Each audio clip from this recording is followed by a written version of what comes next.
तो गाइस यहाँ पे हमारे पास में है दो बेहतरीन से स्मार्टफोन, एक है वीवो और एक है सैमसंग गैलेक्सी A55। इन दोनों का ही हम लोग यहाँ पे करने वाले हैं कैमरा टेस्ट। बहुत सारे लोग यहाँ पे कंफ्यूज हैं। एक्चुअल में ना सैमसंग ने अपनी सैमसंग A55 की प्राइसिंग बहुत ज़्यादा गिरा दी है। उसके बाद बहुत सारे लोग कंफ्यूज हो चुके हैं कि भाई सैमसंग A55 लिया जाए या फिर नया नवेला वीवो T4 Pro। तो इसी चीज़ को क्लियर करने के लिए आज ये वीडियो मैं बना रहा हूँ। सबसे पहले भाई आप लोग से यहाँ पे रिक्वेस्ट है, सभी लोग यहाँ पे लाइक करना भूलिएगा नहीं, और चैनल पे नए हैं तो चैनल को सब्सक्राइब कर लीजिए। चलिए दिखाता हूँ आपको दोनों में से किसकी वीडियो ज़्यादा बेटर निकल के आ रही है। तो फिर यहाँ पे सबसे पहले जो आप यहाँ पे फ्रंट सेल्फी की वीडियो देख रहे हैं, ये आप देख रहे हैं वीवो T4 Pro की। और यहाँ पे आप देख सकते हैं कि भाई देखो डायरेक्ट सनलाइट में जाते हैं, थोड़ा सा यहाँ पे शेडो वाले एरियाज में रहते हैं, तो वहाँ पे ये कैसा परफॉर्म करता है, ओवर एक्सपोज कर रहा है कि नहीं कर रहा है, ये आपको साफ क्लियरली समझ में आ रहा होगा। जिटरनेस है कि नहीं है ये भी समझ में आ रहा होगा। हालांकि ये 4K 30 FPS में ही कर रहा है, लेकिन आप मुझे बताइए कि भाई कैसी लग रही है। साथ ही में यहाँ पे वीडियो को रिकॉर्ड करते करते आप बैक में जा नहीं सकते।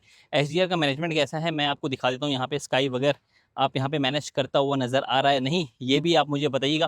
साथ ही में यहाँ पे जूम इन जूम आउट का भी ऑप्शन है, मतलब 2x तक की आप यहाँ पे जा सकते हैं। वैसे तो जनरली नॉर्मली ये 0.8x पे यहाँ पे वीडियोस को कैप्चर करता हुआ नजर आता है। बैक में शिफ्ट करने का ऑप्शन नहीं है। और यहाँ पे कोई पोर्ट्रेट वीडियो है कि नहीं है, लेट्स चेक दिस आउट। नहीं भाई, यहाँ पे पोर्ट्रेट वीडियो का भी ऑप्शन नहीं है। अब चलता हूँ मैं आपको दिखाता हूँ इसके अंदर सैमसंग में। तो फिर यहाँ पे सैमसंग भी 4K 30 FPS में वीडियो को रिकॉर्ड करता है, लेकिन आप देखिए भाई यहाँ पे कैसा रख रहा है। थोड़ा सा स्टेबलाइजेशन मुझे कंपैरेटिवली यहाँ पे वीवो से इतनी ज़्यादा बेटर देखने को मिल रही है। साथ ही में यहाँ पे देखो सनलाइट थोड़ी चेहरे पे आती है तो कैसा रख रहा है। साथ ही में बैक में जब यहाँ पे सन होता है, HDR का मैनेजमेंट कैसा है ये भी आपको समझ में आ रहा होगा। साथ ही में देखो इसमें ना वीडियो रिकॉर्ड करते करते आप बैक में शिफ्ट भी कर सकते हैं। तो कैमरा के मामले में इसने मुझे ज़रूर से इम्प्रेस किया है कंपेरेटिवली वीवो के। हालांकि ये इसमें देखो बहुत सारे ऑप्शन देखने को मिल तो रहे हैं वीडियोस में, लेकिन पता नहीं क्यों यहाँ पे मुझे पोर्ट्रेट का कुछ ऑप्शन मिला नहीं। यहाँ पे ऑटो फ्रेमिंग का ऑप्शन मिल रहा है, और भी मतलब डिफरेंट ऑप्शन है जिसमें कि कलर वगैरह को चेंज कर सकते हो, बट वो बैकग्राउंड ब्लर वाला नहीं मिल रहा है। हालांकि इसमें भी अगर मैं देखूं तो अब बैकग्राउंड मिल रहा है क्या? नहीं भाई, ऐसा कुछ नहीं है। आप मुझे बताइएगा अगर भाई तभी किसी और को पता हो कि मिलता है कि नहीं। मेरे हिसाब से तो फिलहाल नहीं देखने को मिल रहा है पोर्ट्रेट वीडियो का ऑप्शन फ्रंट सेल्फी में। बैक में हालांकि प्रो वाली वीडियोस के थ्रू आप यहाँ पे वो पा सकते हैं।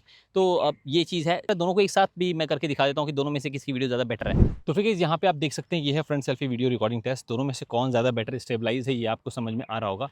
थोड़ा सा यहाँ पे फास्ट वॉक कर देता हूँ मैं, और HDR का मैनेजमेंट कौन ज़्यादा बेटर कर रहा है।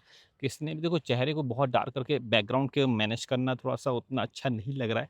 इससे बेटर रखिए आप यहाँ पे चेहरे पे ज़्यादा फोकस रखिए तो ज़्यादा बेटर होगा। बट अगेन यहाँ पे अगर हम आ जाए तो यहाँ पे थोड़ा सा ठीक ठाक निकल के आ रहा है।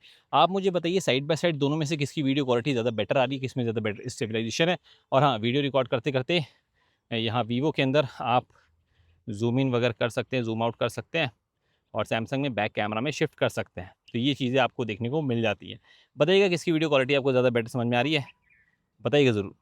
तो गाइस अभी आप मुझे बताइए कि भाई यहाँ पे इन दोनों का ही इंडोर में कैसा है यहाँ पे परफॉर्मेंस। बेसिकली यहाँ पे लाइट वगैरह अगर मैं ऑफ भी कर देता हूँ तो देखो यहाँ पे लाइट अगर ऑफ करें तो कुछ ऐसा यहाँ पे आपको देखने को मिलता है। लो लाइट में कौन ज़्यादा यहाँ पे एक्सपोजर को कंट्रोल करता है या फिर ज़्यादा बढ़ाता है ये आपको समझ में आ रहा होगा। आप बता जो सकते हैं मुझे। तो फिर इस फ्रंट सेल्फी कैमरा वीडियो के बाद में अब बारी आती है यहाँ पे बैक में फ़ोटोज़ की। तो फोटोज़ दिखाता हूँ मैं बैक और फ्रंट दोनों की कि उसमें कौन ज़्यादा बेटर परफॉर्म कर रहा है। तो गाइस यहाँ पे फ्रंट सेल्फी में भाई आप देखेंगे कि सैमसंग क्रेजी परफॉर्म कर रहा है भाई against Vivo T4 Pro।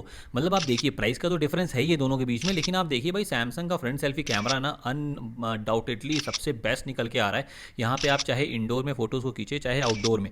Vivo T4 Pro कभी कभी आपको लो लाइट में थोड़ा सा सॉफ्टवेयर देखने को मिलता है, इवन कई बार डायनेमिक रेंज में भी मिस आउट करता है, बट भाई सैमसंग कभी भी मिस आउट नहीं करता और बहुत ही अच्छी यहाँ पे डिटेल भी रखता है और काफ़ी ज़्यादा क्लोज टू नेचुरल रखता है। कई बार वीवो T4 Pro थोड़ा सा रेडिश स्किन टोन रख रहा था आउटडोर में, और मोर इवन देखो भाई इंडोर में भी अगर आप देखेंगे ना तो मुझे यहाँ पे सैमसंग ही पसंद आ रहा है। किसी किसी सिनेरियो में आपको वीवो T4 Pro अच्छा लग सकता है, बट देखिए बैक कैमरा में सिनेरियो चेंज होता है भाई। देखिए कलर एक्यूरेसी यहाँ पे वीवो ज़्यादा बेहतर तरीके से मेंटेन करता है, सैमसंग मुझे हल्का सा ब्लूइश टिंट के साथ में आता है। और एक चीज़ और, वीवो का जो नॉर्मल 23mm का शॉट है ना वो यहाँ पे सैमसंग का जो अल्ट्रा वाइड का शॉट है वो मैच करता है। दिखाता हूँ अभी आपको, ये देखिए यहाँ पे, और देखिए यहाँ पे जैसी अल्ट्रा वाइड में जाऊँगा ना सैमसंग के, वो वीवो के नॉर्मल 1x के बराबर में खींचता हुआ नजर आता है। ये बैक वाले कैमरे में मैंने मल्टीपल टाइम देखी। और अपार्ट फ्रॉम दैट अगर आप दूसरी तरफ देखेंगे डिटेल वगैरह की बात करेंगे, देखिए यहाँ पे आपने देखा अल्ट्रा वाइड, देखिए ये सैमसंग का है, और वीवो का देखिए अल्ट्रा वाइड तो है नहीं, 1x ही है, लेकिन उसमें 23mm काफ़ी वाइडर है, उसमें शायद से 18mm के आसपास में मिलता है, बट फिर भी अल्ट्रा वाइड की जरूरत है नहीं सैमसंग के अगेंस्ट में वीवो को, लेकिन क्योंकि मल्टीपल फोकल लेंथ का ऑप्शन मिलता है पोर्ट्रेट के ऑप्शन में, तो इस वजह से यहाँ पे काफ़ी अच्छी फोटोज निकाल के देता है वीवो T4 Pro। हालांकि आप देखेंगे तो यहाँ पे कलर की एक्यूरेसी भी मेंटेन है, और मोर इवन यहाँ पे डिटेल वगैरह भी प्रॉपर तरीके से मेंटेन रखता है Vivo T4 Pro zoom in करने के बाद में भी। आप देखिए भाई यहाँ पे अगर आप देखें तो पोर्ट्रेट का शॉट जो सैमसंग का है ना, वो 35 और 50mm के बीच का है, कुछ 44mm के आसपास का, इसीलिए मैंने उसको 35mm के बगल में लगा के रखा है।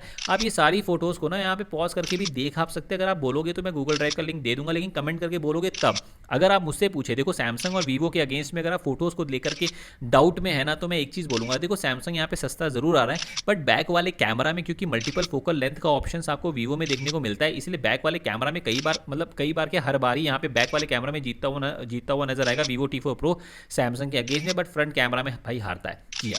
और हाँ, कभी कभी एक चीज़ है प्रॉब्लम वीवो में कि कई बार यहाँ पे स्किन टोन या तो कभी रेडिश कभी जो है डार्कर ये रखने की आदत है वीवो की, लेकिन वो आप यहाँ पे मैनेज कर सकते हैं उसके साथ में, बिकॉज सैमसंग में तो ये ऑप्शन भी नहीं है। फोकल लेंथ की मैं बात करूँ, जैसे यहाँ पे आप देख लो, यहाँ पे आप अल्ट्रा वाइड देखो इसका और इसका नॉर्मल 1x देखो, सिमिलर से लगते हैं। वही पोर्ट्रेट में आप देख सकते हैं 35 और 50mm के बीच में लेता है सैमसंग, और इसमें वीवो में देखिए मल्टीपल फोकल लेंथ की वजह से ना ज़्यादा बेहतर आप आउटपुट निकाल सकते हैं बैक कैमरा में वीवो के साथ में अगेंस्ट सैमसंग।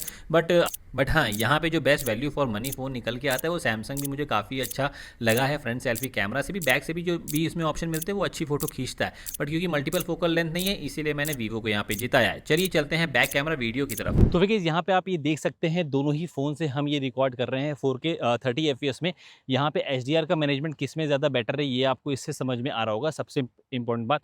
दूसरी चीज़, अगर हम डायरेक्ट सनलाइट में आ जाए, कैमरामैन से बोलूँगा इधर की तरफ आ जाओ, देखो सनलाइट तो नहीं है, लेकिन हाँ थोड़ा बहुत जो भी यहाँ पे एक्सेस रोशनी चेहरे पे पड़ रही है, यहाँ पे ओवर एक्सपोजर वगैरह का कुछ सीन है या नहीं है, इससे आपको समझ में आ रहा होगा। यहाँ पे देखिए, यहाँ पे भाई देखो सैमसंग के अंदर ना आप यहाँ पे फ्रंट और बैक दोनों में ही रिकॉर्ड कर सकते हैं, ये तो मैंने आपको बताया था।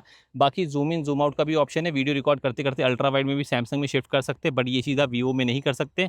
साथ ही में वीवो में ना यहाँ पे अगर आप देखेंगे तो यहाँ पे 2x का ऑप्शन आता है, ये 2x का। बाकी देखो सैमसंग में और भी 10x तक का ऑप्शन आता है, बाकी वीवो में केवल 2.9x तक का ऑप्शन आता है।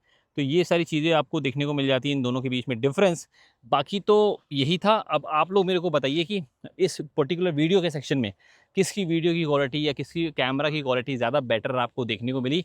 इंडोर में जाकर के एक शॉट लेकर के आपको मैं बताता हूँ कि इंडोर की लाइटनिंग में कैसा रहता है। तो चलिए 1 2 3 जंप।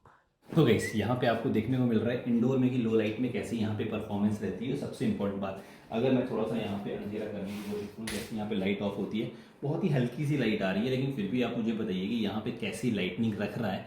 पहली चीज़। दूसरी चीज़ कि मेरी ऑडियो कैसी आ रही है, ये ऑडियो आपको इसी से सुनाई दे रही होगी। तीसरी चीज़ भाई, इस वीडियो में बहुत मेहनत लगी है, तो कृपया करके यहाँ पे इस वीडियो को लाइक ज़रूर आप दे दीजिएगा। साथ ही में चैनल पर नए तो चैनल को सब्सक्राइब करके बेल आइकन क्लिक करना भूलिएगा नहीं। और इस वीडियो में बस इतना ही था, तब तक ले bye bye, take care, thank you.